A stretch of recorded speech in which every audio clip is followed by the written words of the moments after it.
Alô, pessoal, estamos de volta. Temos mais uma aula. A aula de hoje é sobre educação e acessibilidade, e como nas outras aulas, eu vou repetir. É com o maior prazer que eu recebo o convidado de hoje. Já agradeço profundamente ter aceitado o nosso convite para compartilhar das experiências e do repertório que ele tem. Então, eu gostaria de que ele se apresentasse, melhor do que eu o apresentar, e que ele possa se apresentar e que seja uma aula bastante gostosa, bastante informal, então fique tranquilo, as coisas vão acontecendo, as perguntas eles farão pelo chat e eu vou selecionando para poder passar para você na medida em que a gente vai desenvolvendo os nossos conteúdos agora. Então, mais uma vez, muitíssimo obrigada e a palavra está com você, José. Olá, Ana. Olá a todos.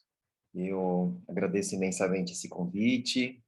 É sempre muito bom falar de educação e unir educação e acessibilidade é mais importante ainda, né? A acessibilidade na ação educativa, ela sempre foi uma necessidade, mas é muito recente ainda, não só no Brasil, mas no mundo inteiro, a gente tratar desse assunto, incorporar, se apropriar disso, né, desse saber, desse conhecimento, para o trabalho de mediação, mediação educativa, em exposições, seja em museu, seja em qualquer outro espaço cultural.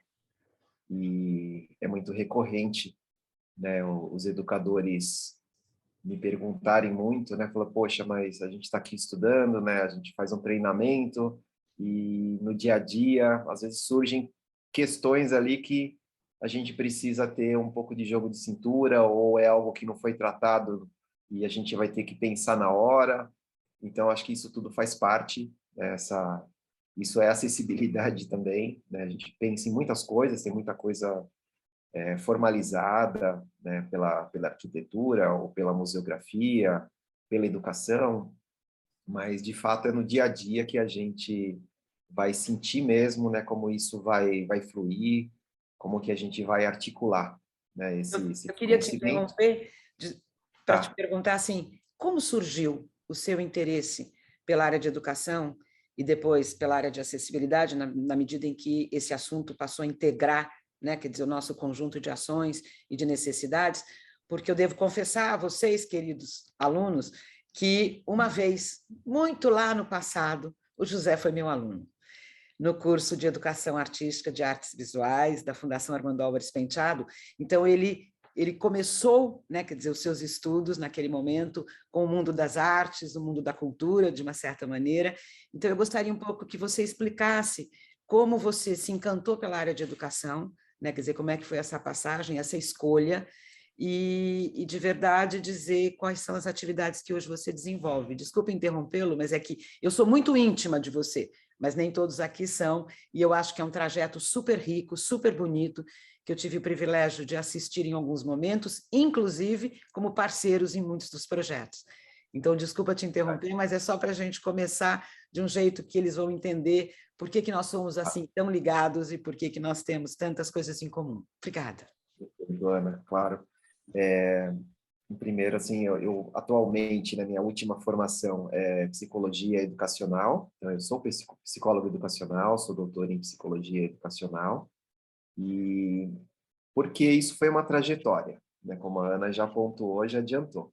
Então, lá no passado, né, quando eu ingressei no curso de educação artística, eu ingressei como design industrial, né? Eu fiz desenho industrial por 2 semestres, mas eu senti que era a licenciatura que ia me agradar mais, né? Que estava mais ao encontro do que eu estava descobrindo ali na faculdade. E fui para a sala de aula substituir uma professora de artes que tirou licença gestante e me encantei, né, ao entrar na sala de aula e com essa oportunidade de trazer a arte para dentro da escola. E, posteriormente, cerca de uns 2, 3 meses depois, eu fui trabalhar na Bienal da Antropofagia, né, onde tinha uma sala da Lígia Clark, e como educador dessa sala exclusivamente, eu recebi um treinamento por pessoas que trabalharam com a Lígia Clark, né? E foi muito rico, porque essa sala ela era um roteiro obrigatório da equipe que conduzia acessibilidade, né? Que na ocasião se chamava Educação Especial, e levava todos os grupos de pessoas com deficiência, enfim, era uma diversidade imensa. Vinham grupos de cegos, 20 cegos, 30 cegos, grupos de surdos, e todos passavam por essa sala. E eu não tive nenhum treinamento, porque eu não fazia parte dessa equipe. Então, isso foi muito bom, né? Eu não ter nenhum treinamento, porque eu fiquei muito aberto a entender como que um cego ia se apropriar, como que eu ia conversar com ele sobre Lígia Clark, sobre os objetos dela, sobre a obra dela. E foi isso que me despertou, porque um dos cegos que foi até lá, ele pegou uma bolinha de borracha e falou para mim, falou, José, essa bolinha, ela é vermelha, né? Eu falei, ele não é cego, não é possível, né? Aí eu testei ele, né? Eu falei assim, aí essa daqui? Ele falou, essa é verde. Eu falei, mas como assim, né? Aí ele falou assim, olha, é que a gente desenvolve tanta sensibilidade por não enxergar, e é sensibilidade, não é um terceiro sentido, né? É uma sensibilidade que todos temos, que pela temperatura ele consegue identificar as cores, dependendo do objeto, evidentemente, não é tão fácil assim, né? Mas ele me verbalizou isso. E isso foi incrível, porque eu falei, poxa, né, tem muito mais coisas para a gente abordar, né, numa conversa com o visitante em sala de aula ou em museu, em exposição, que foge, né, a esse a essa situação de só falar do visual, né? Embora a gente esteja vendo, a gente está sentindo também, né? E o que a gente está sentindo? Né? A gente está sentindo todo o ambiente, todo o espaço, a gente está sentindo cheiros, embora a gente esteja diante de uma pintura, por exemplo, né? Então, isso me fez aprofundar, né, esse, esse conhecimento, essa experiência estética, né, de uma maneira mais ampliada. Aí eu fui estudar acessibilidade, aí trabalhei por muito tempo, né, por mais de 10 anos, né, como sócio de uma outra empresa, que é uma outra grande parceira, né, com recursos acessíveis. E aí pensando esses recursos acessíveis, né, de uma maneira mais educativa ainda. É um pouquinho isso, né? Eu posso dizer que eu tive a oportunidade de integrar o Núcleo de Educação da Bienal, da 24ª Bienal, né, quer dizer, em 1998, nós estamos falando já de muito tempo atrás, mas talvez tenha sido, naquele momento, o primeiro projeto que eu tive o privilégio e a oportunidade de ver de perto a importância da acessibilidade. Porque, para vocês que não tiveram a oportunidade de visitar a Bienal, nós tínhamos, inclusive, um horário bastante extenso, especial, para atender as comunidades com necessidades especiais. E foi todo um trabalho integrado do Núcleo Educação, que naquele momento foi criado dentro da Bienal novamente, para se entender de que maneira nós poderíamos garantir o maior acesso, né, quer dizer, das comunidades, todas elas, aos conteúdos que estavam naquele momento sendo discutidos na Bienal.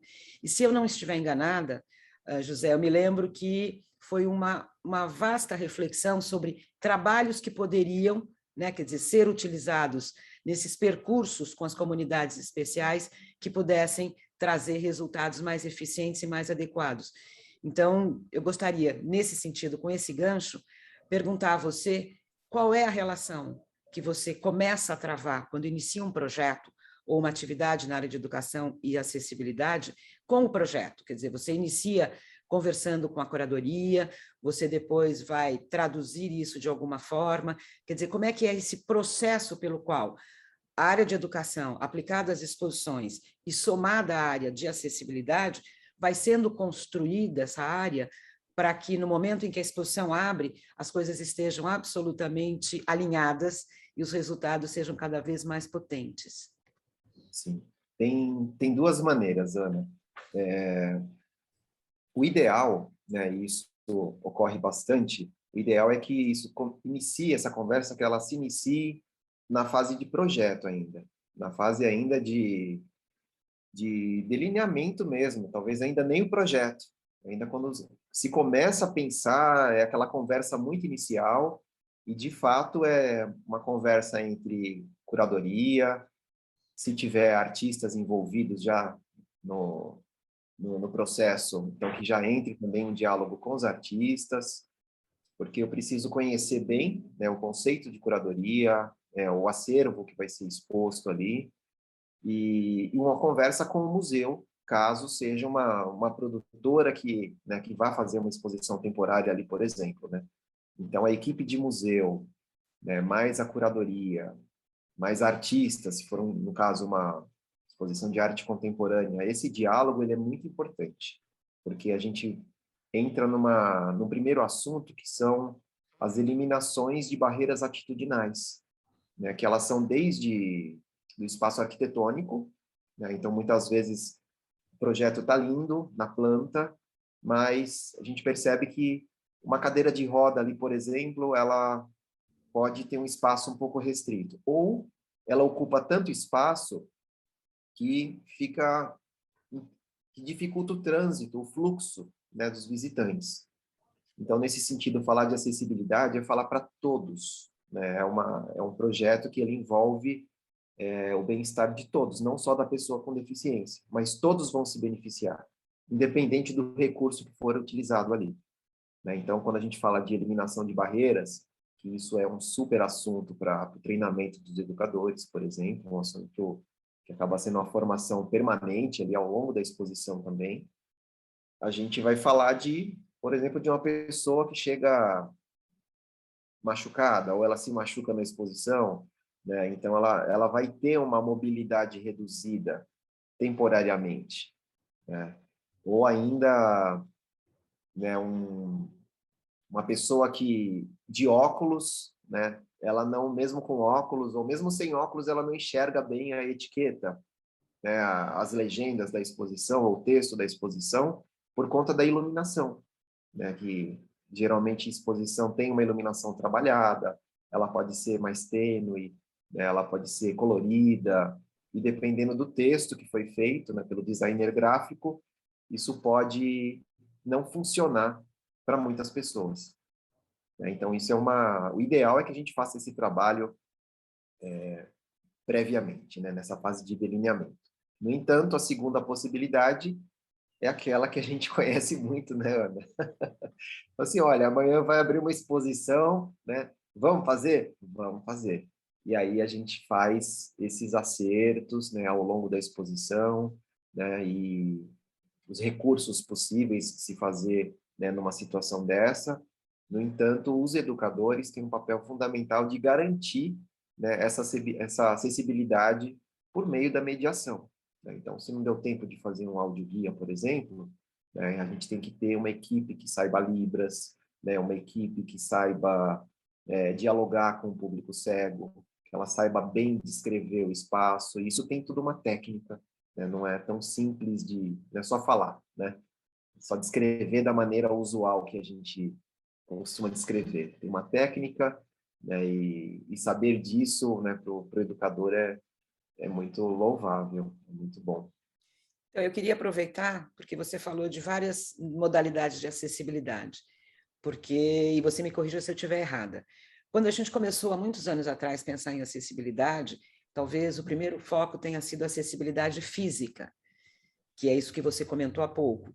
Então, é com o espaço arquitetônico, né, quer dizer, da instituição, do museu, da galeria, onde quer que o projeto esteja, e a acessibilidade do projeto expográfico, portanto, o desenho dos suportes, né, quer dizer, a implantação, a maneira como os arquitetos de exposição pensam a tradução do conceito curatorial e os conteúdos da exposição para o espaço físico. E, ao longo do tempo, a gente percebe nitidamente que a gente ampliou, graças a Deus, a gente foi ampliando esse conceito de acessibilidade para garantir não só uma acessibilidade física, de fluxos, né, de relação com o espaço, mas a acessibilidade de conteúdo, né? Quer dizer, então a gente tem que, na verdade, alinhar essas duas acessibilidades e que estão absolutamente no âmbito da educação, né? Quer dizer, quando você fala educação, mediação, que eu também entendo como mediação e formação de público, porque, no fundo, eu acho que quanto mais as pessoas conseguem vivenciar Quanto mais as pessoas conseguem ter experiências, mais intimidade com esse espaço e com a área da cultura e da arte elas terão, as pessoas terão. Exato. E isso vai ampliando cada vez mais a nossa formação de público, a fruição, né? Quer dizer, e os resultados do projeto. Então, eu queria um pouco que você falasse também dessa nossa busca incessante, porque eu acho que é uma busca incessante, por aquilo que, entre aspas, a gente denomina acessibilidade total, né? Quer dizer, no sentido de trazer o maior número de dispositivos, o maior número de qualidades de interlocução, de mediação, de tal sorte a conhecer e a atender essa enorme diversidade de público, né? Quer dizer, para que a gente possa, de fato, ter isso. Então, eu queria um pouco que você fizesse essa diferenciação entre a educação e a acessibilidade quando começou, né? Quer dizer, então a gente pensava muito mais restritamente na questão física, arquitetônica, e aos poucos a gente foi entendendo, e hoje entendemos mais, e amanhã com certeza mais do que hoje, e cada dia mais, a necessidade da acessibilidade pelos conteúdos. Então, essa é uma primeira pergunta. A segunda pergunta é que nós temos visto cada vez mais, e você tem experiência nisso, até pelas exposições que temos feito, né, quer dizer, ao longo dos últimos anos, que nós temos muitas exposições que são tecnológicas, imersivas, né, quer dizer, às vezes experiências visuais, as experiências sonoras, né, quer dizer, tem uma visualidade mediada pela tecnologia, e às vezes a tecnologia é a obra e não só o suporte. Quais os desafios que, para a área da educação e da acessibilidade, surgiram nessas exposições que passaram a existir e que vão existir por muito tempo, né? Quer dizer, é uma área ainda em expansão. Então, são duas perguntas: a diferenciação entre acessibilidade física e de conteúdo, e aí entender essas duas frente a essas novas mídias e novas exposições tecnológicas que têm surgido no mercado cultural. Perfeito. Com relação à acessibilidade física e visual, acho que é importante, né, definir mais o que seria a acessibilidade de conteúdos, né? Então, a física ela é muito explícita, né? É o espaço sem barreiras, sem degraus, com espaço suficiente para a entrada, né, das pessoas, de todas as pessoas, né? A altura das obras, enfim. Isso é muito visualmente reconhecível e identificável, né? Quando a gente fala de conteúdos, acho que um ponto central é a linguagem utilizada. Então, mesmo nos textos, né, um texto de parede ou texto de catálogo, né, esse texto ele tem que estar numa linguagem simples, né, não sem subestimar, né, também a capacidade, né, do leitor, né, mas simples no sentido de ser objetiva, né, com tamanhos de textos razoáveis. Não pode ser um texto tão longo, porque qualquer um, às vezes, pode se deparar com a preguiça de ler aquele texto muito grande. Tem, inclusive, uma norma técnica que é internacional. Na Europa se aplica muito isso. Se eu não me engano, é uma norma espanhola, né? Que um texto de parede ele tem que ter, no máximo, 30 caracteres. Então, veja que simplificar, às vezes, um texto, né, de um curador para 30 caracteres, às vezes o curador não gosta, né? Ele fala, Às não, vezes é nem dá. importante. Não dá, é importante que esteja tudo lá, né? É algo que é importante mesmo, né? Mas para essa questão de acessibilidade, né, é algo que faz parte ali. As demais informações, elas ocorrem, né? Elas podem ser inseridas também com outras linguagens de conteúdo. Então, nesse sentido, até a fala, né, do educador no momento da mediação, né, ele não só falar, né, ele demonstrar que ele conhece bem o conteúdo da exposição, mas ele saber para quem ele está falando isso, né? Então, aí ele faz esse ajuste, né, de ser breve também, né, e dar muito mais espaço, né, para o outro refletir, né? Então, tem um jogo nisso.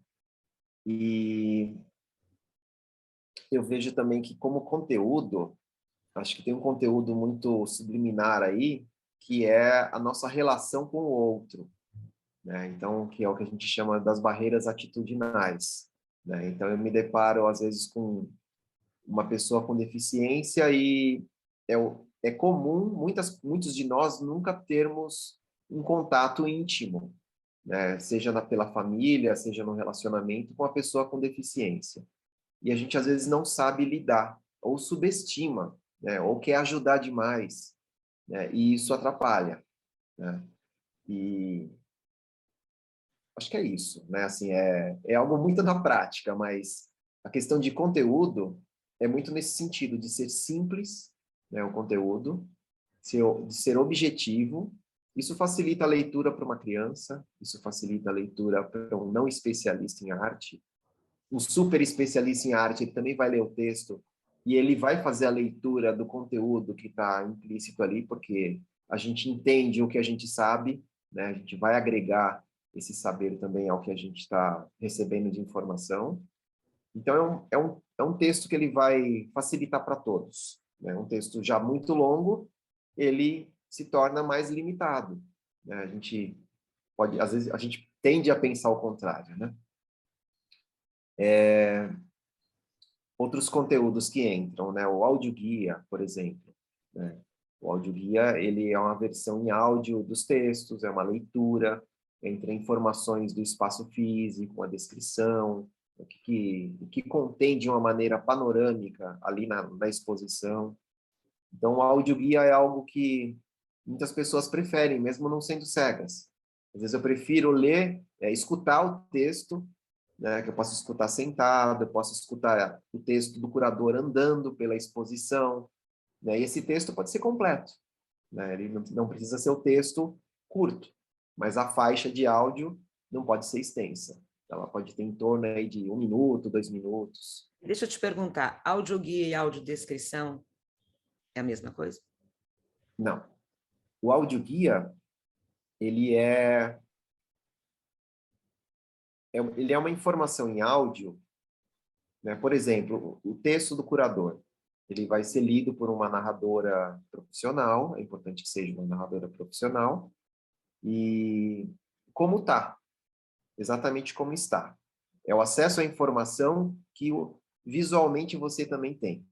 É o mesmo acesso. É a Só tradução do muda. mesmo conteúdo, é o mesmo conteúdo, ou visual ou sonoro, é o mesmo. Exato, é o mesmo. A audiodescrição, ela pode estar dentro do audioguia também.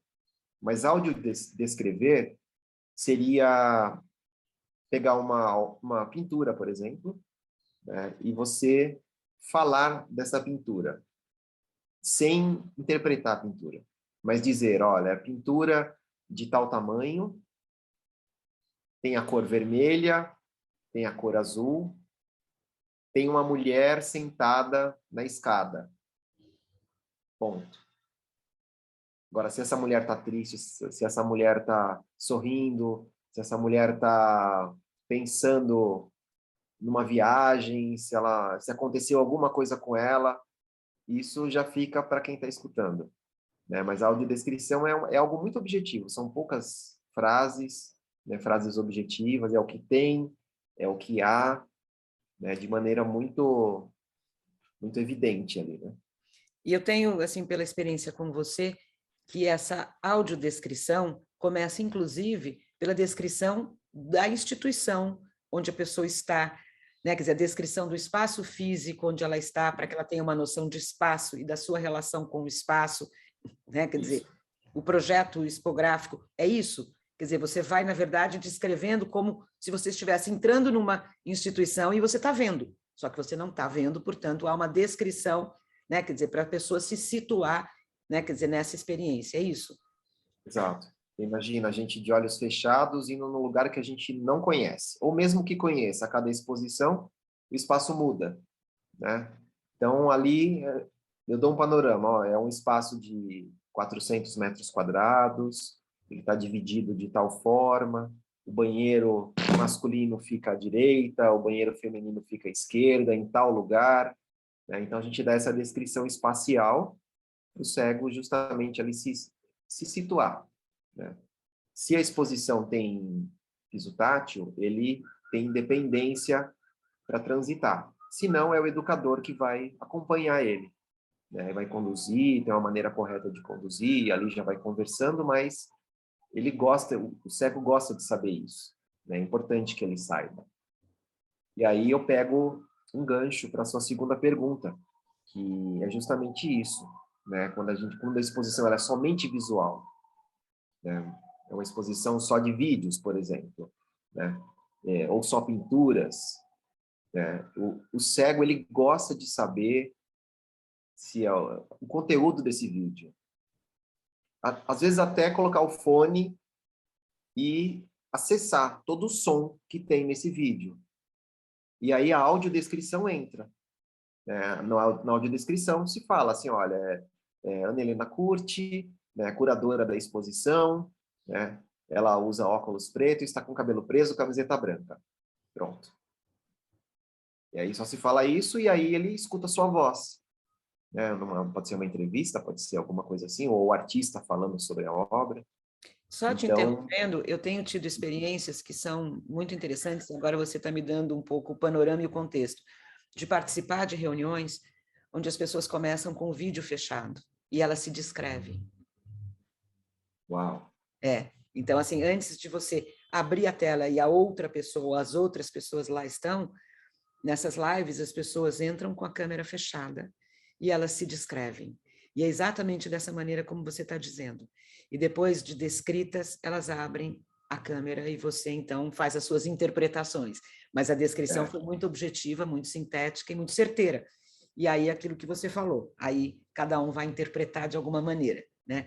Então, eu acho bem interessante o que você está dizendo, porque isso tem acontecido, inclusive, em várias situações. E acho que esse momento pandêmico que nós estamos, nós ainda fomos investigando cada vez mais essa questão da acessibilidade, da comunicação, né? Quer dizer, do outro, da generosidade, né? Quer dizer, com que você tem que participar das coisas. Então, desculpa, foi só uma parte, porque tem sido uma experiência muito rica e que para mim, nesse momento de pandemia, é muito rica e muito distinta de todas as outras. E aí você falou uma coisa bem interessante, que eu acho que eu posso estar errado ou não, e você me corrija.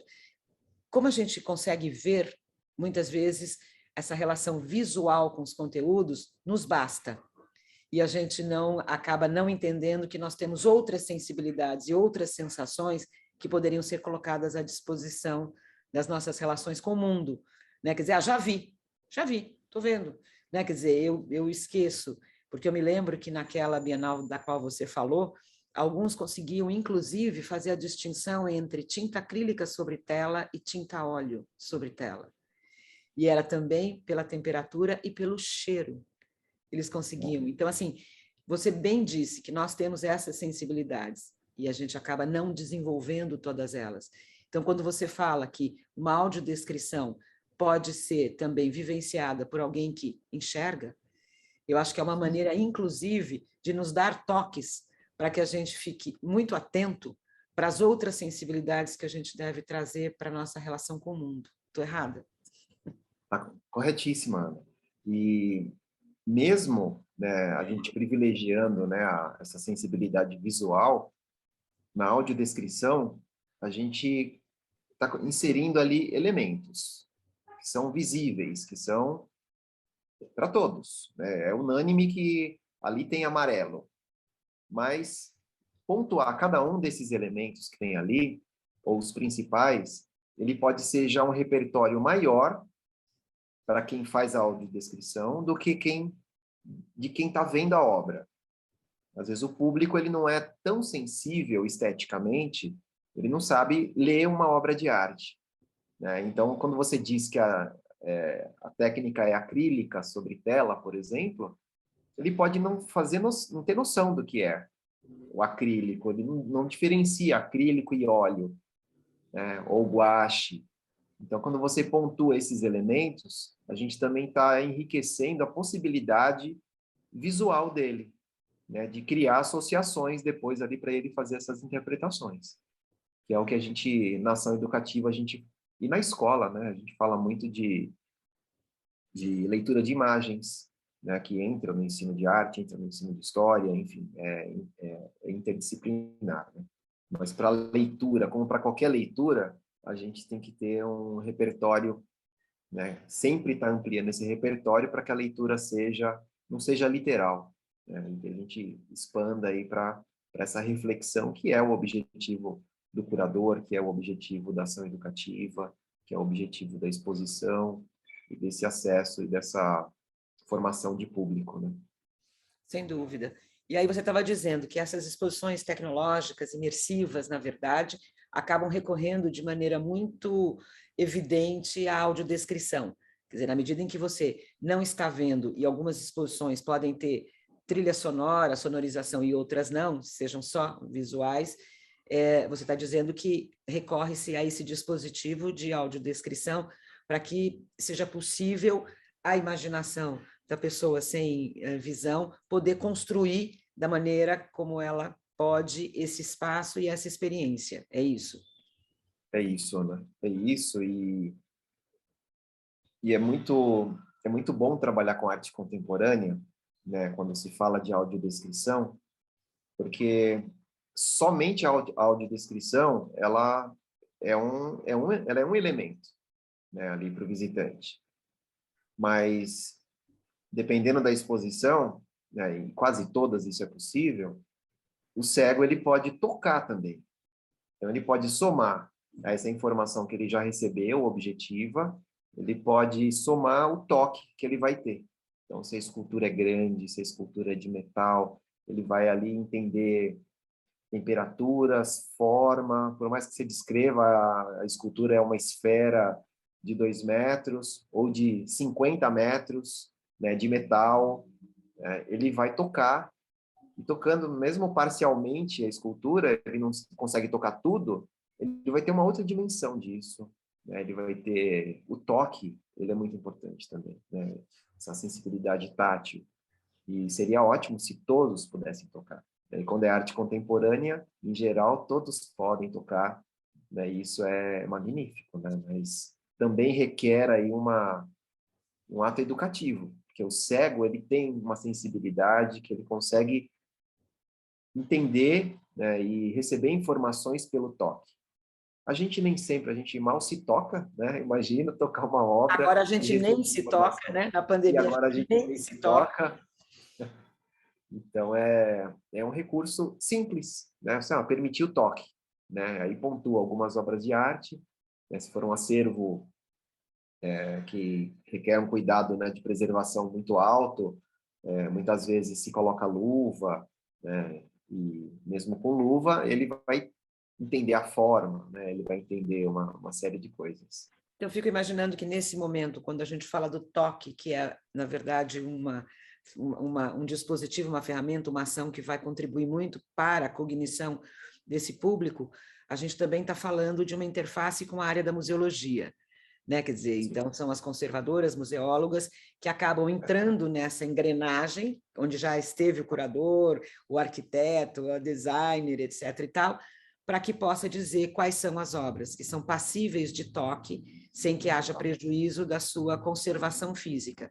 Mas na impossibilidade de obras que possam ser tocadas, me parece que tem objetos, né? Quer dizer, a gente pode traduzir isso e fazer, né? Quer dizer, gostaria que você falasse também, porque eu acho que talvez emendar, se você puder, com uma descrição, mesmo que sucinta, desses dispositivos acessíveis.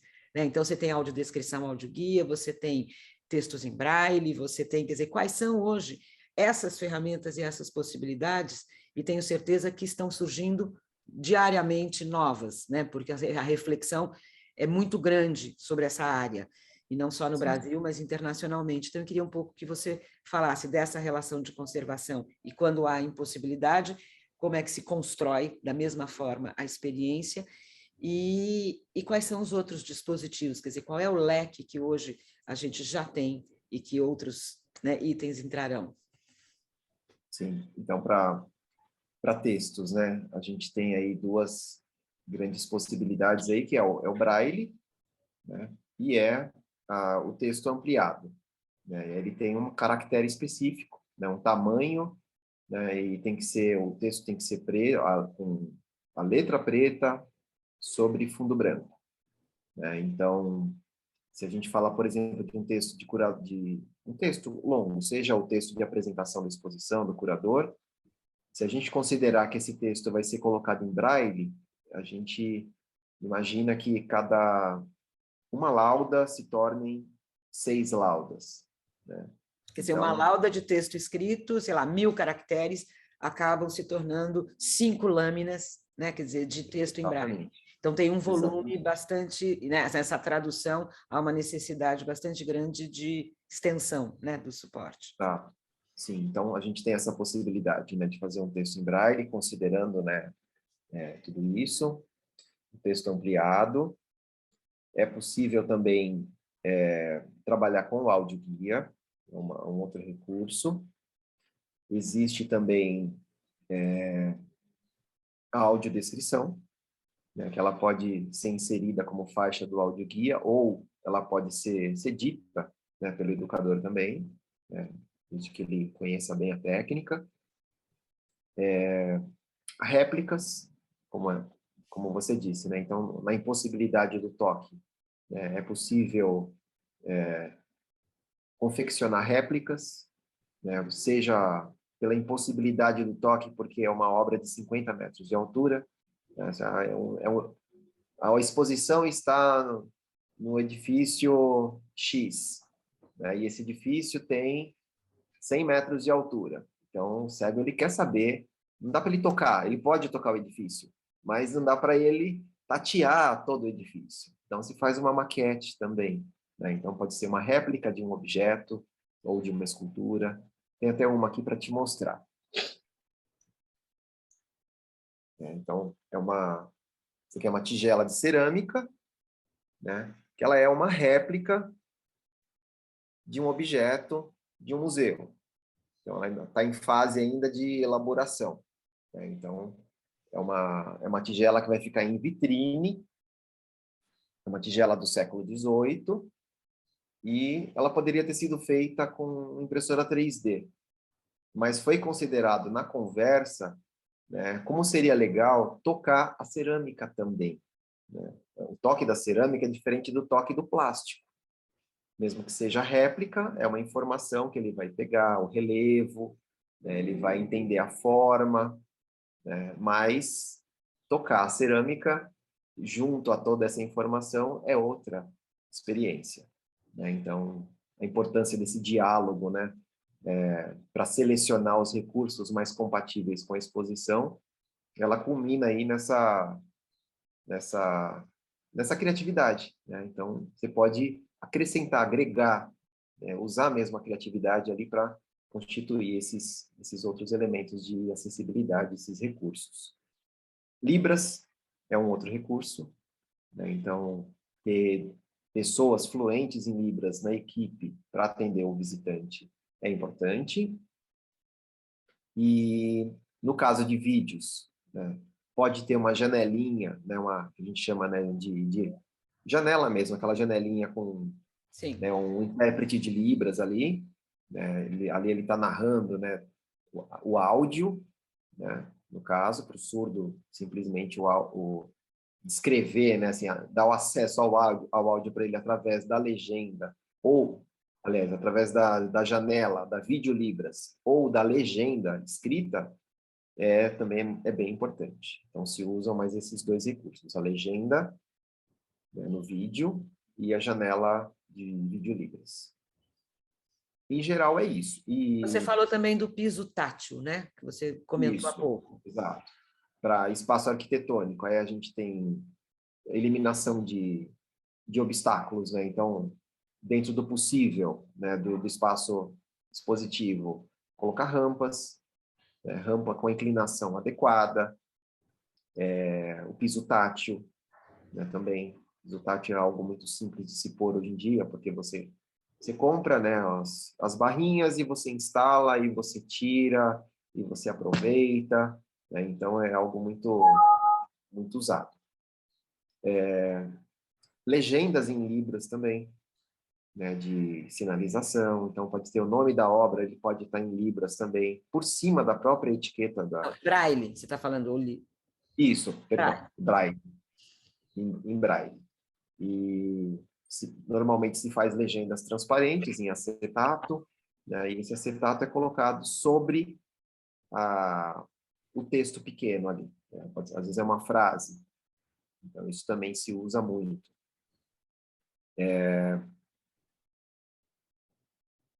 tem muitos fone de ouvido, né? Então, o fone de ouvido com áudio, né? Para talvez às vezes, muitas vezes, já com a audiodescrição da obra. Então, tem a obra e ali ao lado já tem um totem, né? Onde você já acessa o áudio. Então, são inúmeros recursos, né? Que a gente vai colocando. Esses são os principais. Você está em permanente pesquisa e em contato com outras instituições nacionais e internacionais para troca de experiências e acúmulo de novas possibilidades? Sim, sim, isso eu gosto muito.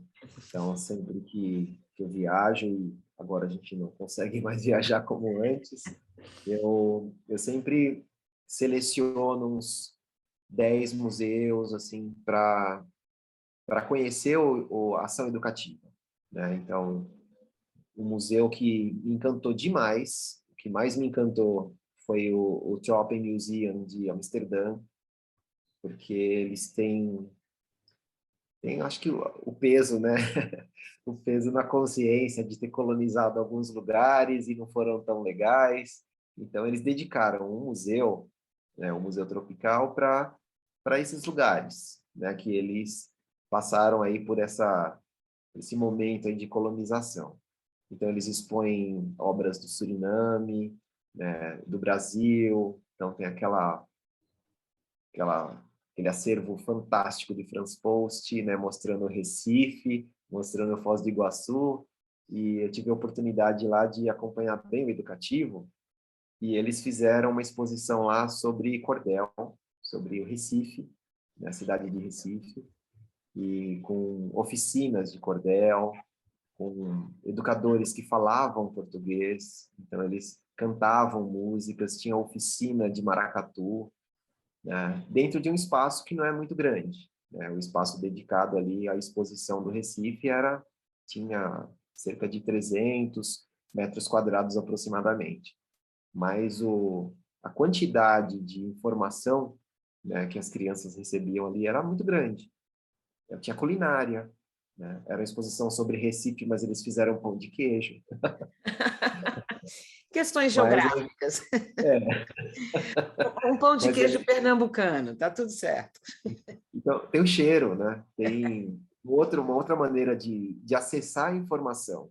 Então, isso também é acessibilidade, né? Você oferecer outras experiências dentro do espaço expositivo, né? Compreender ali a exposição de uma outra maneira, né? Desenhando, ou pintando, ou cozinhando, né? Não somente conversando e dialogando, né? Um outro diálogo, né? Um outro texto. Isso é uma Olha, acessibilidade que eu acho que a gente gosto também. pode fazer uma complementação do curso, viajando todo mundo para lá, para ter essa Ótimo, experiência, eu porque acho. eu acho que o que você está me dizendo, você está ampliando muito a minha forma de enxergar e acho que de todos aqui. Voltando um pouco para a educação e mediação em exposições, eu queria Sim. saber quais são os seus critérios e quais são as áreas de conhecimento que você acaba agregando na escolha dos educadores que vão trabalhar na sua equipe. Quer dizer, ela é multidisciplinar, para além de educadores que têm um domínio de Libras, né, quer dizer, e que tenham a experiência também com necessidades especiais, mas assim, como é que é essa formação? Quais são as áreas do conhecimento que você acaba reunindo numa equipe de educadores? Olha, Ana, é muito usual, né, eu ter sempre pessoas da área de história, de artes, né, evidentemente, e filosofia, mas porque são pessoas que procuram muito, né, se interessam muito em trabalhar com ação educativa. Mas eu aprendi a escolher, né, pessoas independentes assim da área. Eu já tive pessoas formadas em direito, por exemplo, trabalhando, né, em exposição de arte contemporânea.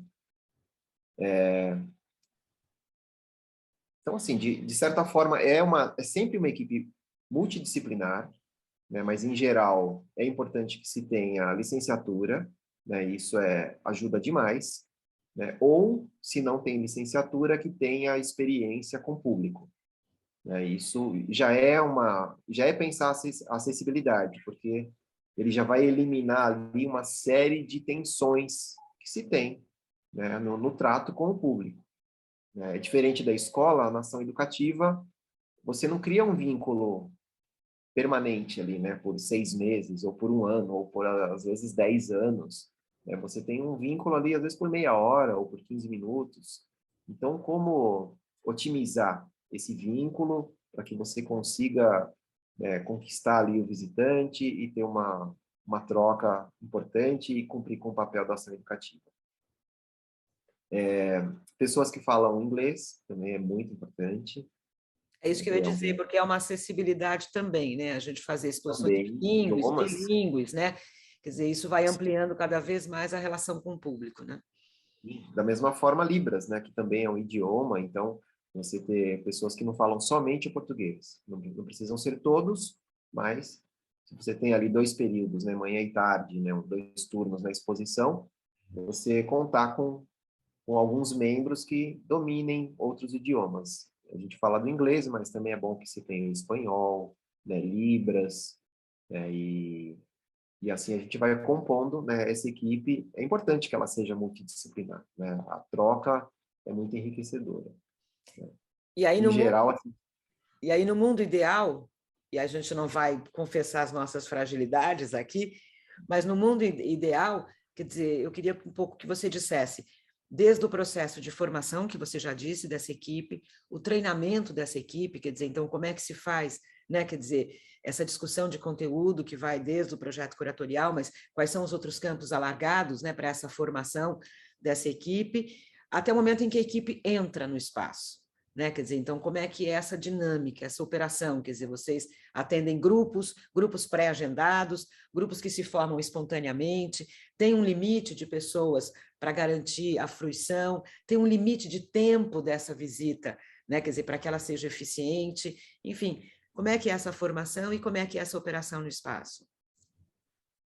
né, então, essa fase pós-seleção entra um treinamento, né? Então, nesse treinamento, a programação é trazer esse conhecimento de acessibilidade, o conteúdo da exposição, né? E um momento também nessa programação para visitar, né, o espaço expositivo, ainda em processo de montagem, inclusive, né? E é importante, né, a gente, como educador, ver o espaço ainda em processo, né? Porque você encontra o artista trabalhando, você encontra o curador, você encontra as pessoas da produtora.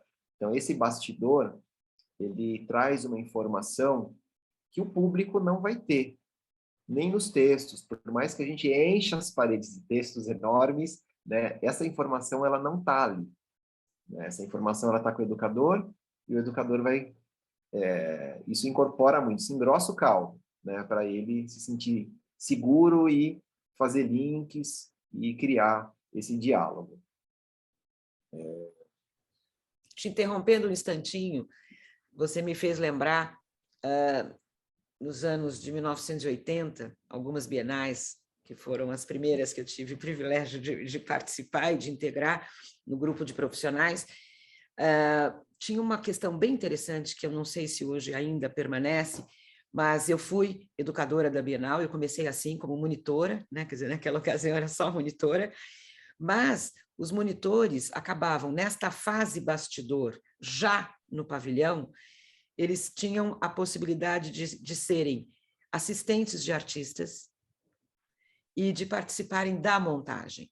Então, nós tínhamos um curso prévio teórico, onde nós recebíamos informações teóricas, né, quer dizer, para ir criando repertório, robustez, mas tinha um momento em que a porta do pavilhão se abria e nós entrávamos em contato com aquela imensidão, né, quer dizer, de agentes, de figuras, de postos de trabalho, de funções, que era inacreditável e maravilhoso. Aí foi quando eu me apaixonei definitivamente pelos bastidores, cá entre nós.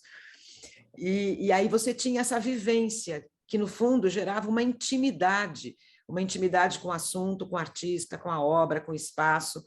E aí, quando começava a exposição de fato aberta ao público, a gente então tinha toda uma experiência que era muito rica para garantir essa relação de mediação com o público.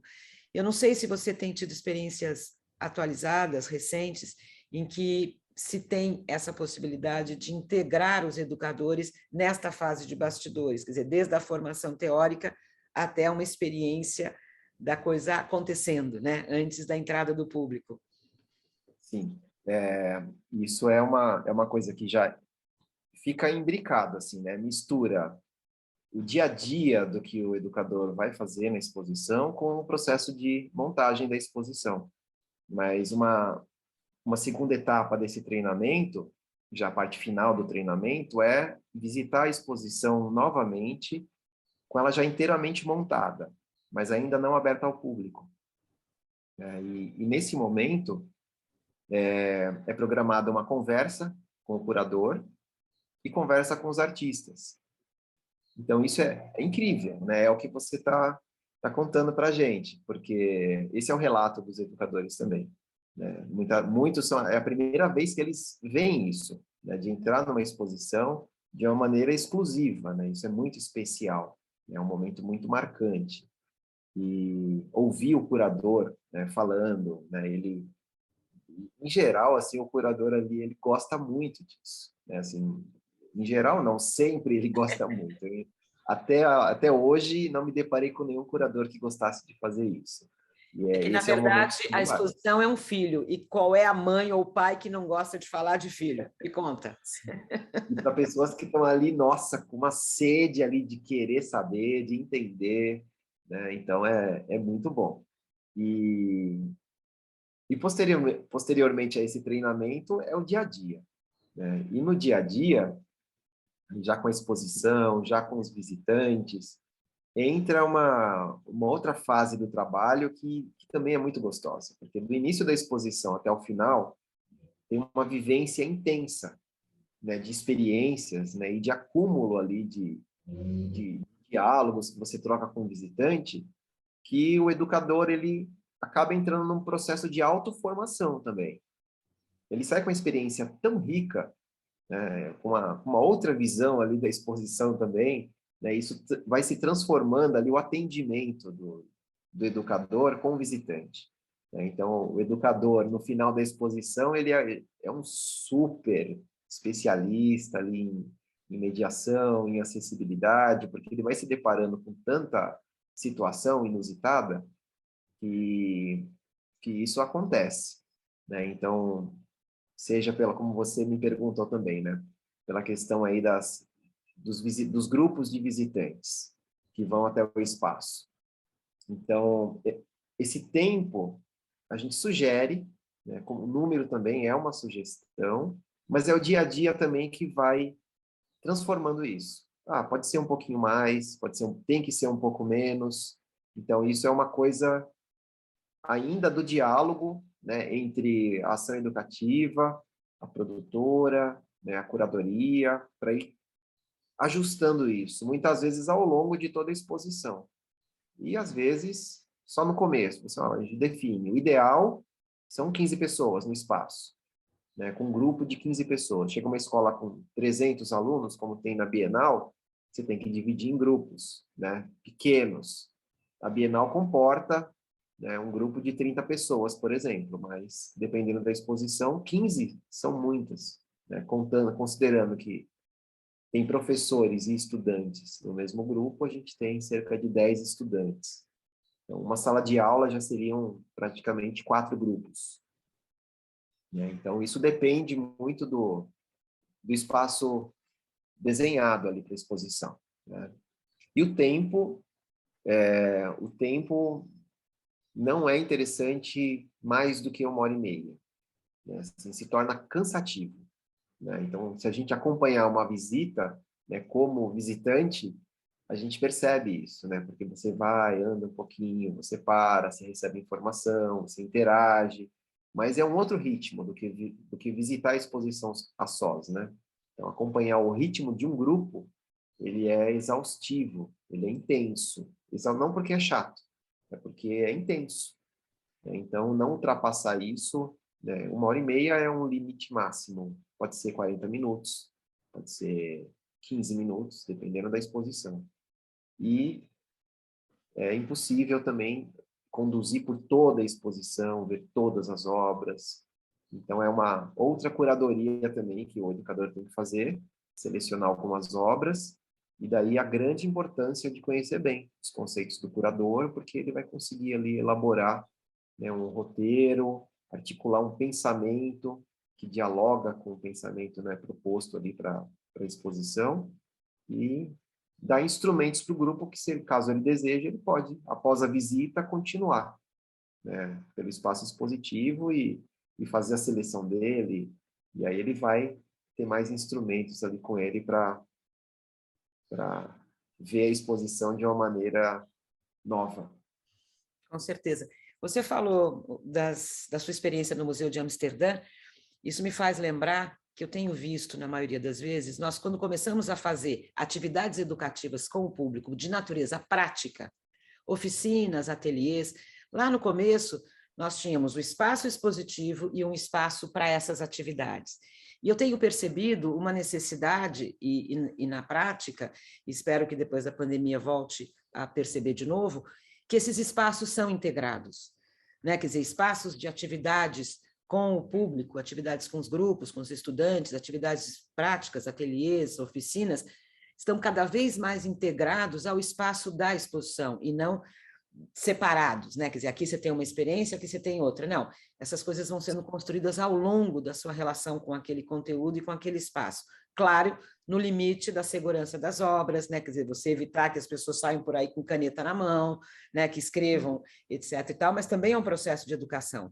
Eu acho que a gente não tem que limitar, a gente tem que ajudar, né? Quer dizer, a construir a melhor forma de se relacionar. Você tem percebido isso? E isso é um ganho substancial para a experiência de educação? É um ganho sim, Ana. Se possível, né, quando é possível, realizar atividades dentro do espaço expositivo é muito favorável, né? Assim, favorece demais, porque você está ali imerso, né, na obra. E aí entram também sempre questões de acessibilidade, né? Então, se eu quero fazer uma atividade ali, eu tenho que ter um ambiente favorável para isso também, né? Às vezes a gente quer fazer, né, mas, por exemplo, a obra tem som, e aí a gente tem que falar mais alto porque tem o som da obra. Então, nem sempre a gente consegue fazer isso. Então, tem as duas coisas, né? É possível fazer dentro, mas também é importante ter um espaço reservado, né? E pensar uma programação para esse espaço reservado, né? Por exemplo, um espaço onde o educador possa se retirar no momento de intervalo dele, né? E estudar, né? Então, ter lá uma mesinha onde ele pode ter acesso ali ao catálogo da exposição, pegar o audioguia um pouquinho, né? Estudar ali, né? Escrever. Às vezes tem educador que gosta de escrever, eles comentam muito sobre os relatos dos visitantes, né? Se empolgam com isso, mas não tem um ambiente onde eles possam registrar isso. Se deixar para fazer isso em casa, isso se perde, né? Você perde ali o momento.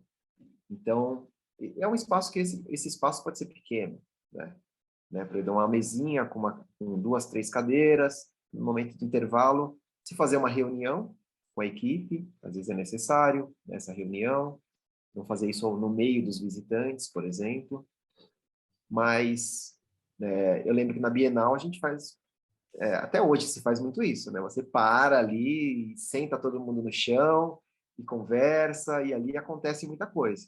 O educador faz jogos com as imagens ali e dialoga, né? Dialoga bastante. Observa todo o ambiente, aquela arquitetura fantástica. Então, eu sempre penso que as duas possibilidades, assim, elas poderiam existir sempre, né? Sempre, porque tem momentos em que é mais importante fazer isso no meio da exposição e tem outras ações que são importantes acontecerem de maneira reservada, mesmo com visitante. Vamos sair um pouco do espaço e conversar um pouco. E deixa eu pensar uma coisa com você, que é uma curiosidade. A gente tem trabalhos que são feitos no espaço expositivo, mas a gente tem possibilidades de envolver mesmo público estudantil, por exemplo, à distância. Então, nesse momento, por exemplo, da pandemia que nós estamos, a gente percebe nitidamente isso. Então, se nós tínhamos material educativo físico para as pessoas que estão indo ao espaço para terem uma experiência, a gente também tem hoje essas ferramentas do mundo online que acabam ampliando, né, quer dizer, o acesso àquele conteúdo, àquela experiência, claro que com as limitações, né, quer dizer, de uma linguagem online, digital, que é diferente da presencial, que eu acho que elas se complementam, né, quer dizer, então, eu queria um pouco entender se o trabalho do educador e do coordenador de educação, que é bem o que você é, né, que você concebe os projetos, você implanta e você coordena, se você acha que essas ferramentas que vieram para ampliação de acesso, né, quer dizer, vieram para ficar, porque a gente sempre fala do mundo híbrido, quando tiver tudo aberto de novo, né, quer dizer, as técnicas digitais, online, não serão abandonadas, até porque, ao longo desse período de pandemia, você percebe que muitas instituições ampliaram o seu público via linguagens online, quer dizer, então, as pessoas que acessam Instagram daquela instituição, ou o site daquela instituição, ou mesmo proposições que são feitas, né, quer dizer, de interação, esse público não pode ser abandonado, porque muitas vezes é um público que não está próximo da instituição quando ela vier a ser aberta, né, quer dizer, então, como é que você vê isso, o trabalho da educação e do educador e da coordenação de educação fora do espaço físico? É algo que você vê crescente, que você consegue mais ou menos nos dar fazer uma reflexão? Sim. E eu acho que isso, mesmo antes primeiro veio para ficar, né? Já está, né? Já ficou, já está. Já é passar, já ficou, ponto. Já ficou. Muito antes da pandemia, né, em todos os museus que eu conheci, que eu fui fazer estágio, uma ação que eu sempre observei, né, e que era é um consenso, né, entre todos os museus, é trabalhar de maneira que a visita, né, de um grupo ela seja preparada antes do grupo chegar, né, e que haja também uma continuidade após a saída do grupo, né?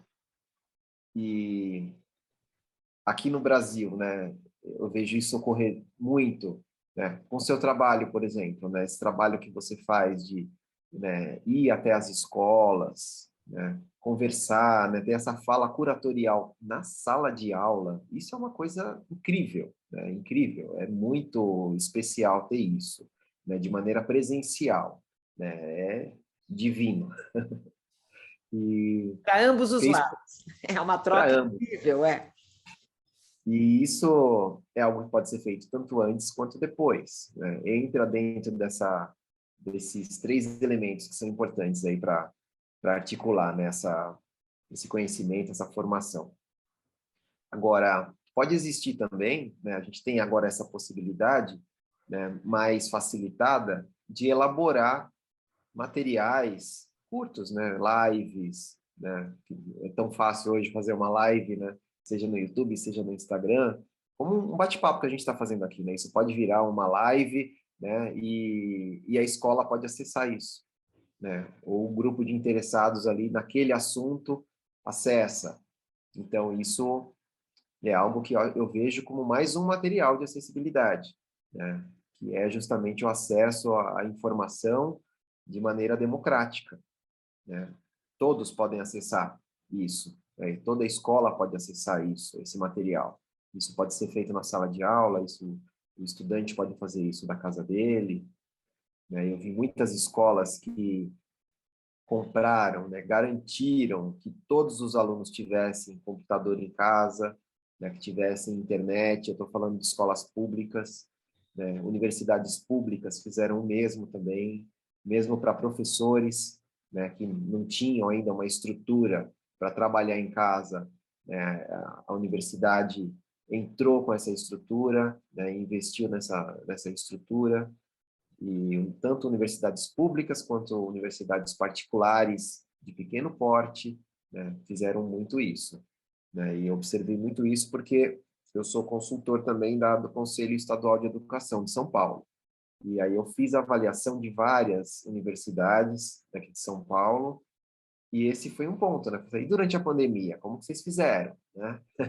Era aquela perguntinha que não tinha que Básica. calar. Como é que a gente E faz para todo mundo ter feito, né? acesso, né? Porque nesse Exato. momento que nós estamos de pandemia, de fato, garantir tecnologicamente o acesso é fundamental para que aconteça, né? Quer dizer, eu Sim, tenho visto nesse momento que a gente está de pandemia que isso não é tão democrático quanto nós gostaríamos, embora também tenha as suas vantagens. Quer dizer, eu acho que mesmo no presencial você tem os dois lados, né? Quer dizer, você precisa mediar isso de uma forma a não ter prejuízo, né, do conhecimento e da formação e da educação, né? sim. E isso me fez pensar, né? Pô, primeiro, por que que a gente não fez isso antes, né? Que já tinha YouTube, pelo menos, né, para a gente fazer, e me fez pensar em algumas ações que o educador pode fazer, né? Ele pode pegar ali o celular dele, por exemplo, no momento em que não tenha visitantes, né, e falar de uma obra, né? E falar de uma obra e faz uma mini live ali, uma coisa de 5 minutos, né? Uma conversa sobre tal obra que está na exposição. Isso já vira um material incrível de divulgação da exposição, né? Um material de ação educativa. Isso é algo simples de se fazer, né? De custo baixíssimo, né? Praticamente não tem custo aí, é o tempo do, né, do educador, mas o ganho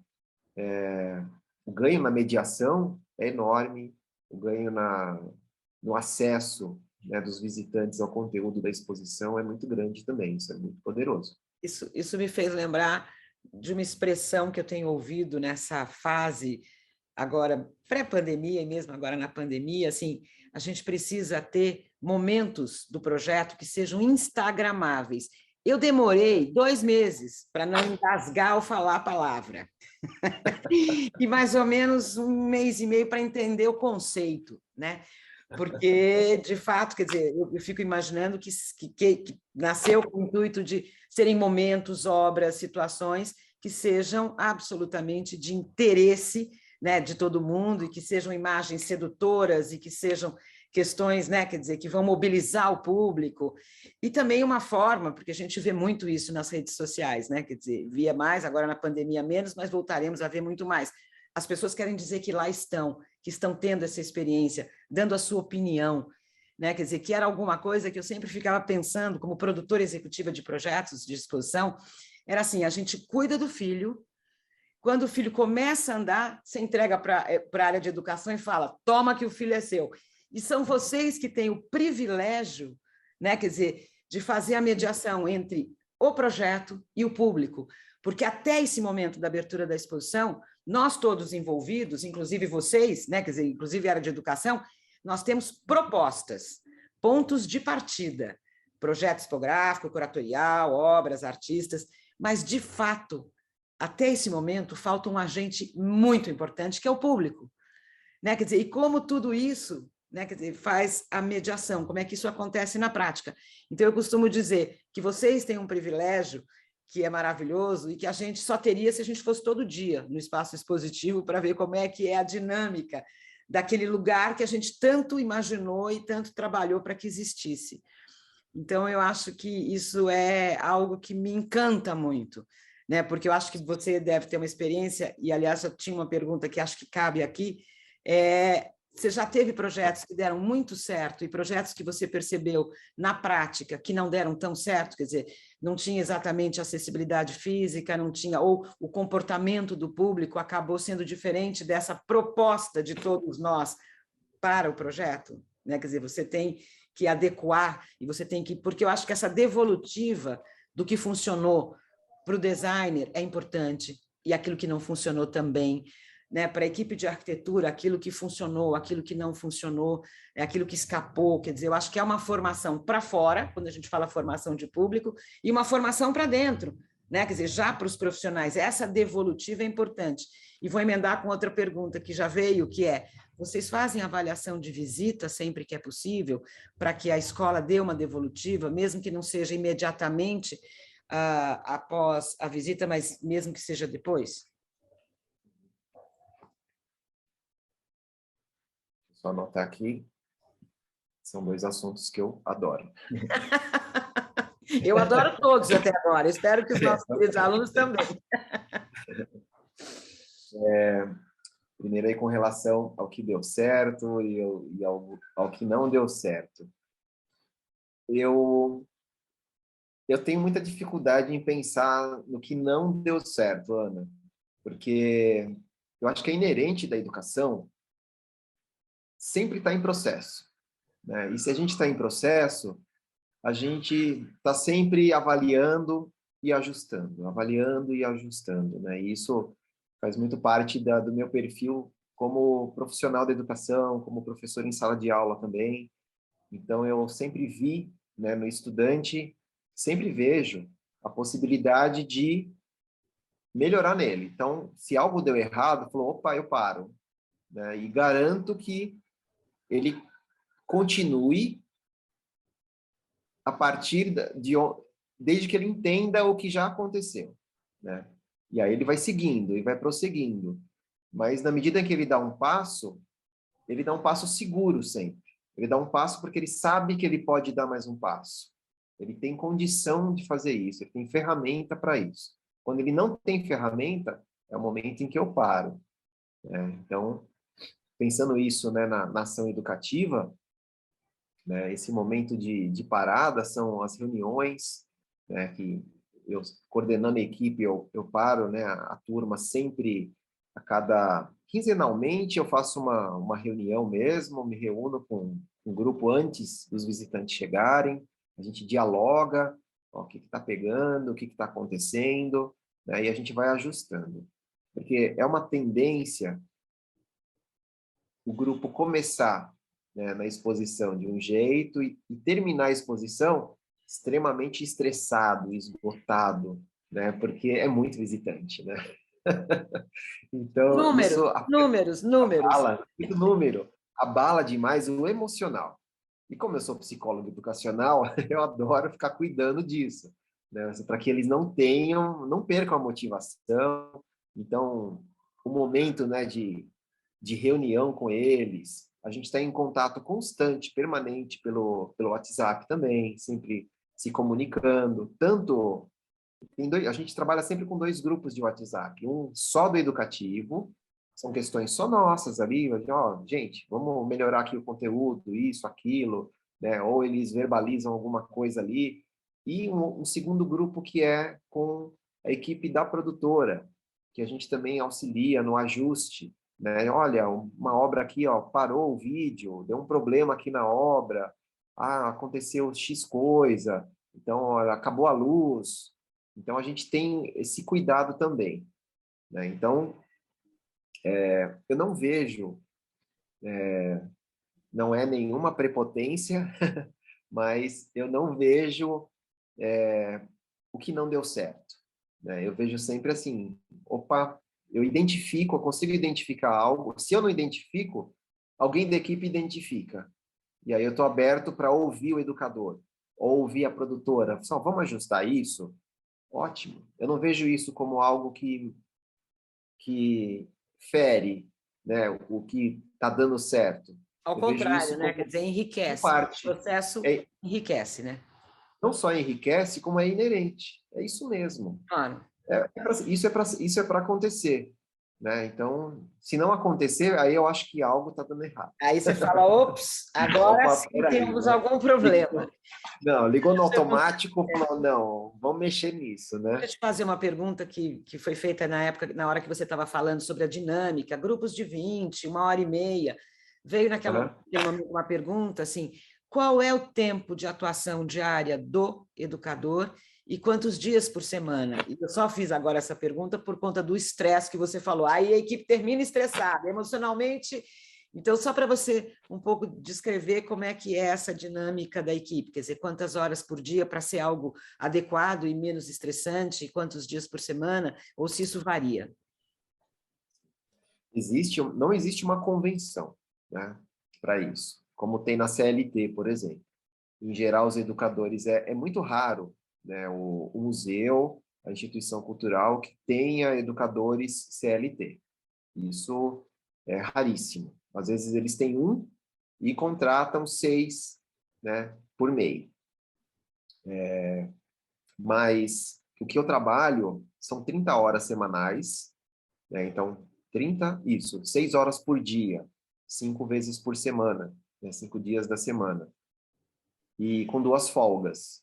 Então, em geral, sempre na segunda-feira, a instituição cultural está fechada, e uma segunda folga que a gente modela ela por uma escala, né? Então, com isso, a gente consegue trabalhar essa questão de estresse do educador, né? Porque a gente até pensa assim, ó, são 6 horas, né? Inicialmente o educador fala, fácil, né? Vou trabalhar 6 horas, 5 vezes por semana, né? Aí ele pensa Mas assim, quando o você dia tem para ali, 24, eu trabalho só 6, tem 18. Nananina, não, não. não é tão Não, simples assim. não é, e ele acha que vai ser uma coisa, muitas vezes, assim, simples, né? Que é só ficar ali, conversar né, com o público, né? E falar de obra de arte.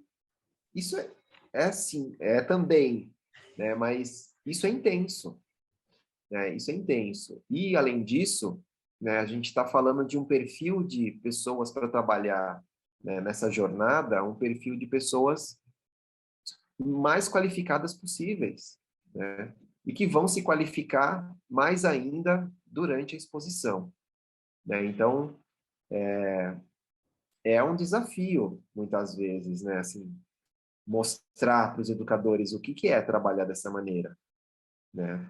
Ou seja, como MEI, né? Ou seja, como com esse trato, né? Com o público, falando de acessibilidade, né? Usando, né? Assim, praticando, exercendo a acessibilidade ali no momento da ação educativa.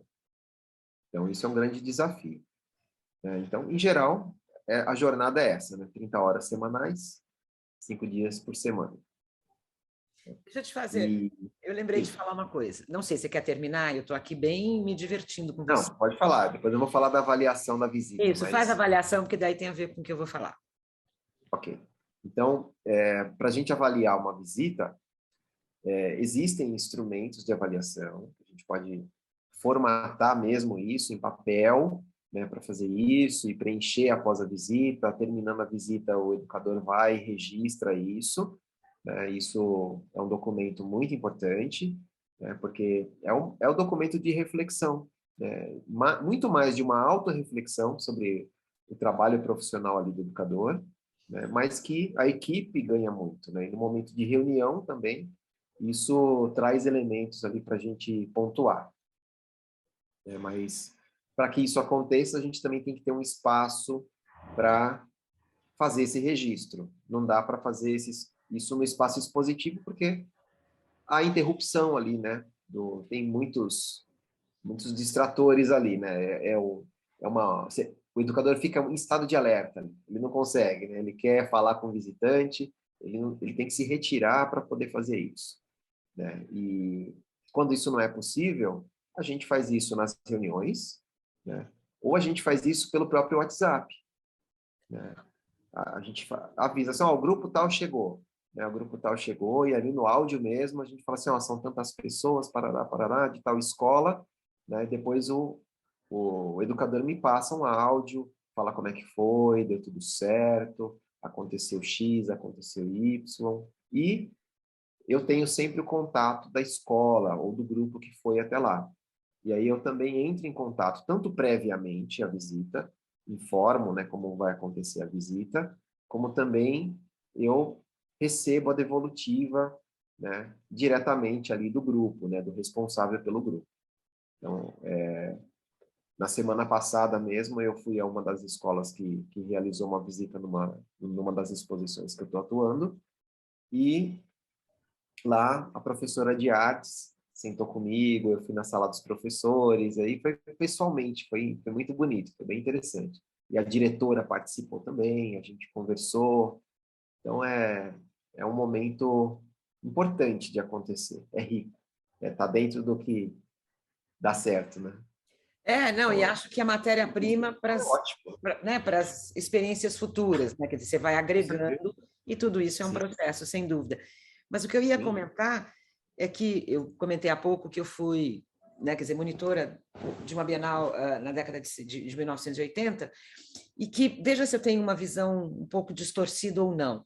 Lá naquele começo, quando a gente falava de arte e educação, né, quer dizer, quando esse conceito estava bastante difundido e sendo construído, e era um momento importante, Claro que a área de educação das exposições era uma área importante, né? Quer dizer, que muita gente se encantou e se aproximou. Mas eu percebia também, não sei se é pela escala da Bienal, quer dizer, quando a gente fala de Bienal, a gente está falando de 150 educadores, a gente está falando de escala de equipes muito grandes, mas é uma visão romântica pensar que o monitor, naquela ocasião, portanto, há muitos anos atrás, acabava tendo essa experiência de educação como uma porta que se abria para a área da cultura, para o mercado cultural, para o sistema da cultura, e muitos seguiram outros caminhos, porque eu vejo hoje, das minhas experiências mais recentes, que hoje é uma natureza profissional, é um grupo profissional, ser educador, né? Quer dizer, e naquela ocasião era uma oportunidade de você ter uma experiência. E aquilo que aconteceu comigo, por exemplo, quando abriu a porta do pavilhão e eu pude entrar para fazer montagem, para ver os artistas, eu falei, então, embora tivesse feito licenciatura em educação artística, falei, não, eu acho que eu quero é isso aqui, ó. Então, acabou sendo a educação a porta de entrada para ampliar os meus horizontes e eu seguir outros caminhos. Isso ainda acontece? Acontece, Ana. Acontece sim. Eu ingressei na ação educativa muito por conta da Bienal também, né? Por conta da experiência com a Arte Cidade também, né? E até hoje eu escuto o mesmo relato, né? Então, assim, olha, trabalhar na Bienal é uma escola, Eu né? sou a Então, primeira isso que digo isso. continua, porque na Bienal você recebe todo tipo de grupo, né? Então, ali, naquele curto período, né, de meses ali, você tem experiência com todo o perfil de público, né, de escola particular, de escola pública, de escola, muitas vezes, de outros países, né, de escola bilíngue, de escola, enfim, todo tipo de escola, todo tipo de faixa etária, né? Você recebe universitários, você recebe pessoas, né, de vários tipos de pessoa com deficiência, né? Vários tipos de grupos. É grupo de cego ou um cego que está incluído num outro grupo, né? Grupos mistos, grupos de idosos, né? Grupos de casas, né? De idosos também. Então é uma riqueza, né? De público que a gente recebe lá, mesmo o público espontâneo também, né? Você recebe lá um historiador, um curador, um curioso, né? Tem de tudo, né? Uma pessoa que entrou e vai, nossa, mas eu vi que é de graça, eu entrei, né? E você conversa, uma pessoa que está passeando no parque. Então, isso continua, é uma super escola, né? Para quem vai ingressar. E ali a gente se descobre muito, né? Tanto para migrar para uma parte mais de produção cultural, ou para ação educativa, ou para sala de aula, mas é uma experiência riquíssima, riquíssima. Você falou de grupos e de faixas etárias, veio uma pergunta: qual é a menor faixa etária com a qual você vem trabalhando e se isso funciona também? Olha, eu até respondi essa pergunta aí há pouco tempo, assim, anteontem, e um trabalho que eu estou desenvolvendo também, né? E porque o museu ele estava apreensivo em receber grupos de crianças, porque entendeu que o conteúdo não seria apropriado, que seria demais, né, para crianças. No entanto, eu devolvi da seguinte maneira, né, que, poxa, se a gente usar, né, o nosso as nossas leis federais aí de diretrizes curriculares, né, a gente tem lá o bebê já. O bebê já está na educação, já existe educação infantil que é a partir de 2 anos de idade, né? Então, o público com o qual eu trabalho já é a partir de 2 anos, né? A partir de 2 anos até onde for, né? É os idosos, como eu, por Até exemplo, já sou idosa pela legislação. todos, né? O que é necessário é eu ter perfil, né? E ter conhecimento para o trato de mediação, seja qual for a faixa etária, porque é diferente receber um grupo de bebês, É diferente receber um grupo de crianças de 7 anos, de adolescentes, né, de jovens, de adultos, enfim, né? Sempre tem essas peculiaridades. Todos são diferentes, né? Mas tem um que é peculiar, a linguagem mais apropriada, né, para uma certa, determinada faixa etária. E tem mais uma pergunta, que é meio geral, se você acredita e o quanto acredita, e quais são, né, quer dizer, suas reflexões sobre o serviço educativo, a ação educativa, ser formadora de público, sim. Se as pessoas voltam, se as pessoas passam a se interessar. É um processo, sim, eu concordo. É um processo de formação de público, né? A ação educativa, o nome já diz, né? É ação educativa, né? Então, o objetivo ali é educar, né? E educar o quê? Né? Educar a quem e o que trazer para educar o outro. Se eu não souber um pouquinho do outro, né? Eu posso não estar agregando nada para ele. Eu posso agregar o que ele já tem, né? Então, por isso, tão importante o treinamento.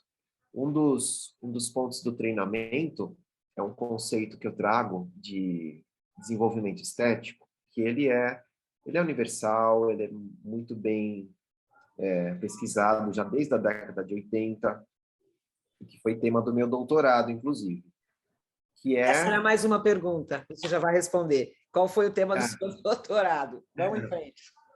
Foi desenvolvimento estético, né, e usei a psicologia comportamental, né, como fundamentação teórica, que é uma área da psicologia marginalizada, né? Porque tem o termo condicionamento no meio, né? Então, que não tem nada a ver com o condicionamento, mas enfim. Dentro desse desenvolvimento estético, existem 5 categorias de visitantes, né? Ou seja, de apreciadores de arte, né? Dentro dessas 5 categorias, todos nós nos enquadramos, né? Todos nós, a gente está em alguma delas, né? Nós aqui presentes aqui nessa aula, certamente estamos acima dessa terceira categoria. É uma categoria que ela se desenvolve de maneira linear, conforme a gente vai aprendendo, vivendo, É experienciando na horizontal, nossa é vida. linear. É linear. É linear.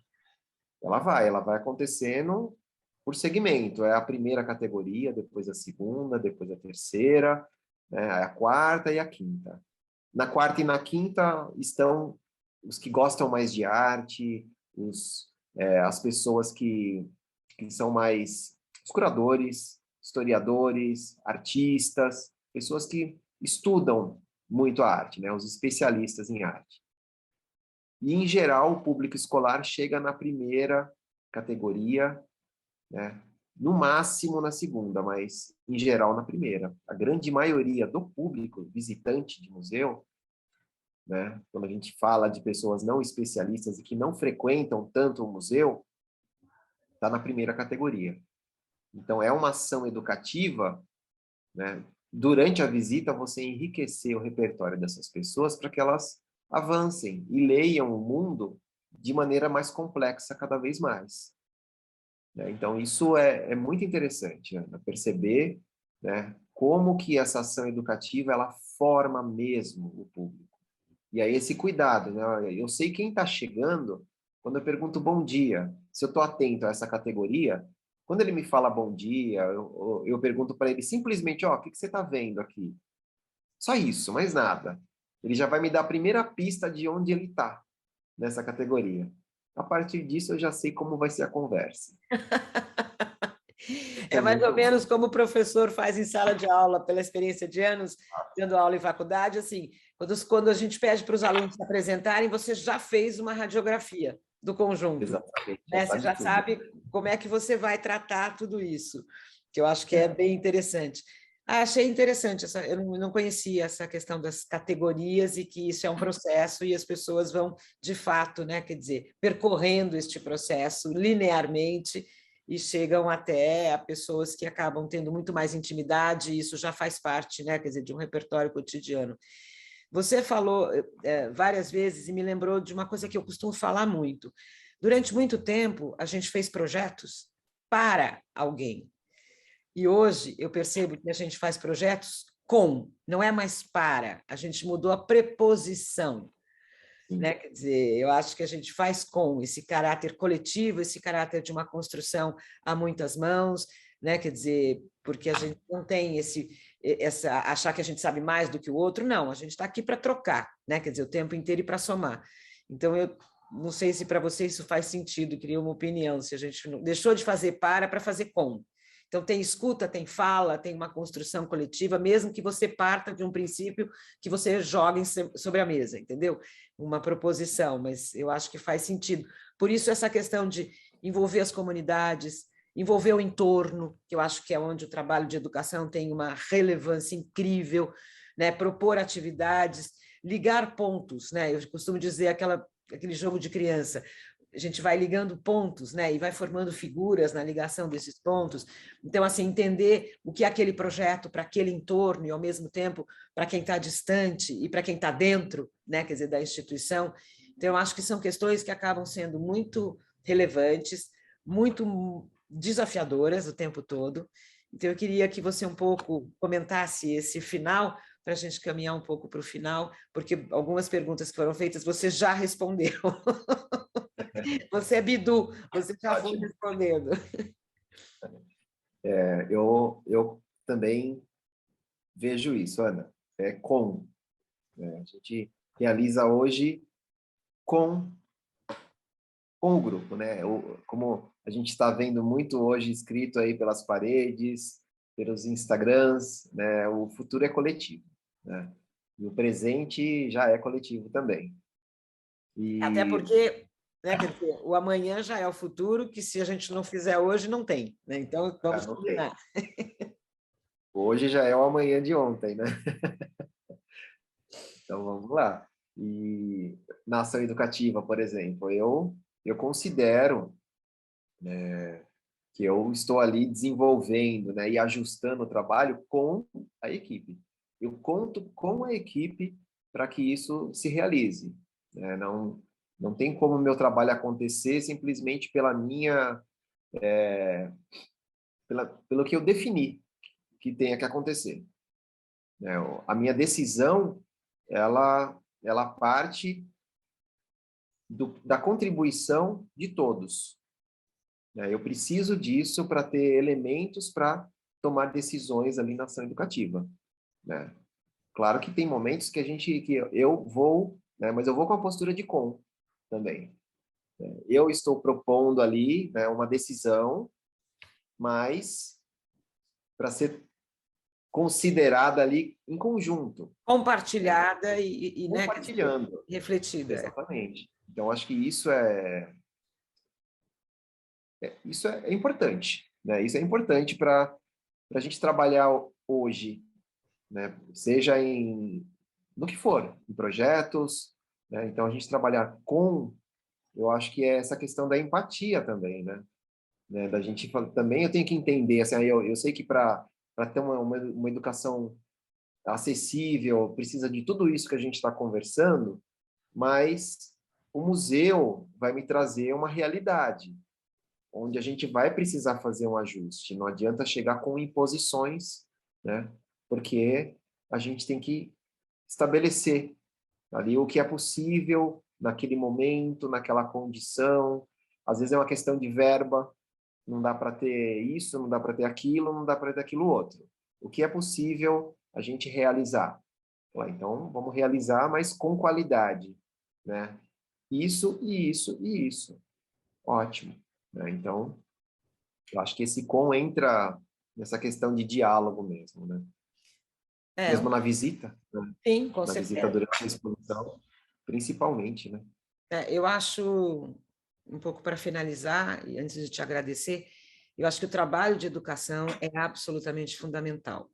Eu acho que quando a gente começa a receber bebês nas exposições, e esses bebês crescem, e tem, né, quer dizer, projetos de escolas públicas e privadas que levam para os espaços culturais essas crianças, aí eu digo de uma forma, eu conheço vários filhos de amigas minhas e que estavam, né, quer dizer, em escolas que levavam, E essas pessoas, essas crianças e esses adolescentes que se tornam adultos, eles vão tendo intimidade com essa área, vão conhecendo mais, vão respeitando mais, que eu acho que nesse momento é tudo que a gente precisa, que a sociedade civil cada vez mais perceba que somos todos seres culturais, né? Quer dizer, estamos todos inseridos nesse processo. Não é assim, a turma da cultura. Não, a turma da cultura não existe, somos todos seres culturais, mas alguns escolheram como atividade profissional exercer funções no campo cultural, mas somos todos produtores de cultura da hora que acordamos à hora que dormimos. E, de uma certa maneira, somos todos educadores e nos autoeducamos, né? Então, eu acho que a gente tem que alargar esses conceitos para que a gente, de fato, né, quer dizer, se insira totalmente na sociedade e a sociedade esteja conosco, no com, né? Quer dizer, então, assim, eu fico muito grata com esse tempo que você dedicou a todos nós. Acho que eu vou me colocar no papel de aluna junto com eles, porque eu aprendi muito. E mesmo trabalhando com você, muitas vezes, a gente nunca teve essa oportunidade de ter conversas dessa natureza. Então, agora você se prepara, porque sempre teremos um pedaço. A gente vai para a salinha de educação e a gente vai falar dessas coisas, porque acho que isso, inclusive, nos ajuda nas outras funções, né? Quer dizer, com as quais a gente se envolve num projeto. Eu acho que você tem total razão. E aí já vou pedir desculpas, a gente vai começar a se relacionar nos projetos logo no primeiro dia, com a ideia, e não e não na emergência, né? Quer dizer, eu acho que isso é super importante e vai, sem dúvida nenhuma, agregar um resultado cada vez melhor. Então, assim, queria muito te agradecer, queria muito agradecer em nome de todos os alunos aqui presentes, essa tua generosidade, esse teu conhecimento, e estou felicíssima de ver aquele, né, de ter visto aquele José e esse José, porque não há nada mais incrível do que a gente ter orgulho de aluno, ex-aluno e filho, e você me dá um orgulho enorme. Então, queria muito te agradecer de coração e queria só que você, enfim, se despedisse da maneira como você quiser. Para mim também é uma imensa honra, Ana. Sempre que eu te encontro, eu faço questão de pontuar isso, né? A grande mestra que você continua sendo, né? Isso é muito bom, né? É muito prazeroso trabalhar dessa maneira, né? Entender e crescer, né? Já numa elaboração de projetos, seja urgente ou não, mas... Seja no ambulatório, seja no pronto-socorro, seja na emergência. Não importa, a gente está sempre considerando ali o outro, né? Acho que exercer um trabalho com empatia é algo que a gente precisa exercitar muito. Com certeza. Então, uma grande honra, um grande prazer também participar. Agradeço a todos os presentes também, né? Agradeço pelas perguntas que foram inspiradoras aqui para minha fala, né? Sem eles também, com eles, né? Pois é, se é com, não tem jeito, tem diálogo que melhor. compartilhar. É com. Olha, super obrigada, um beijo enorme e que a gente tenha muitas oportunidades de fazer trocas dessa natureza e dessa relevância. Muito obrigada. Teremos. Um Sigo à disposição. beijo enorme para você. Beijo também. Tchau. Tchau, tchau.